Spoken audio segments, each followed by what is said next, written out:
So back at the end of March, we got a chance to test drive the new 2018 Mazda 6 Signature Edition. Last week, we got a chance to get a full about 7-8 days with it. We're gonna talk about the highs and lows of our experience and let you know if this should be your next car or should you test drive one yourself. So let's talk about a lot of the newer features. So Mazda gave this complete redesign in regards to the interior. I would pretty much describe it as a premium looking cockpit.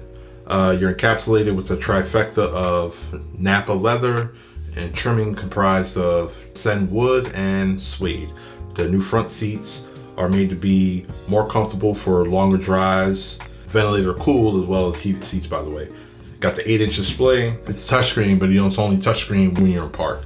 Other than that, you have to use the knobs, the button combo behind the gear shifts. They have a heads-up display, which is actually really good. They put a lot of information on it because you're like, okay, heads-up display, we can just show the speedometer, I can just look down for that.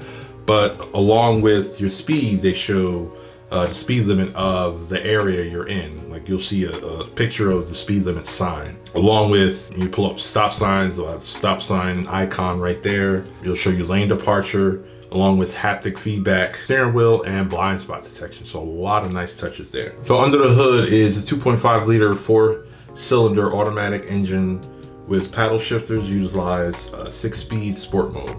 Of course, like we said, it's already turbocharged.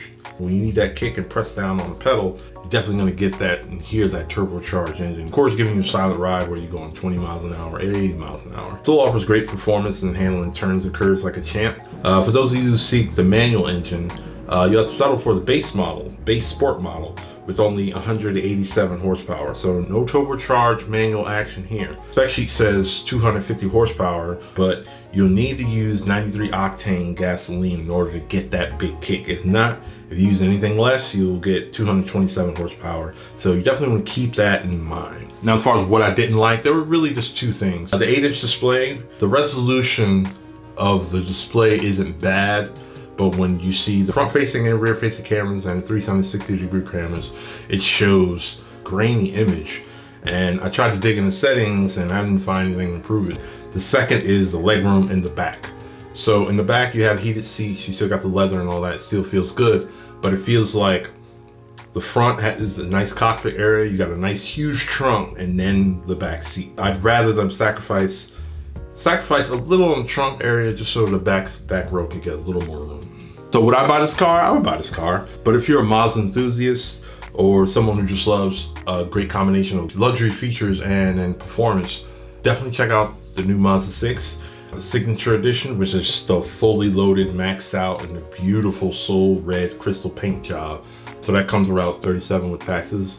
But the car starts at like $22,000. So there's several different trims that'll get you up there, so give and take. Huge shout out to the folks at Mazda and Drive Shop for making this happen. Let us know what you think about the Mazda 6. If you have it, if you have the newer one, if you have the older one, you think about upgrading, sound off, we can talk about it in the comments. If you're interested, this video helped you out, hit up your local Mazda dealership and schedule a test drive and check it out for yourself.